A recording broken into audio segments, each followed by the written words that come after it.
যেই নবীর কথা আজীবন ওয়াজে শুনলেন, যেই নবীরে নামাজের তাশাহুদে বসে সালাতু সালাম পড়ে শোনা, যেই নবীর জন্য দেহের তাজা রক্ত আমরা বিলিয়ে দিতে রাজি, ওই নবীর কবরের সামনে যে যখন দাঁড়াবেন আর ভাববেন আমার আর নবীর থেকে ব্যবধান 5-6 হাত, এইখানে আমার নবী শুয়ে আছে, এইখানে আমি, আপনি কি ধৈর্য ধারণ করতে পারবেন? কথা বলেন, নিজেকে সামলে রাখতে পারবেন? আমার নবীর কোন উম্মত প্রথম যখন উমরা করতে যায়, হজ করতে যায়, নবীর কবরের সামনে দাঁড়িয়ে নিজেকে সামলে রাখতে পারে না, চিৎকার দিয়ে কান্না আসে, চোখ দিয়ে ধা ধা করে অশ্রু ঝরে।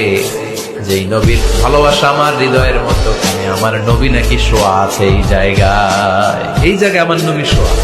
সহ্য হয় না, বুক ফেটে চিৎকার আসে, কিন্তু চিৎকার দেয়া যায় না। কারণ যে আয়াতের তাফসীর আপনাদেরকে শোনাচ্ছি, এই আয়াতটা বিষ্ণু নবীর কবরের উপরে লেখা, লা তারফাউ আসওয়াতাকুম ফাওকা সাওতিন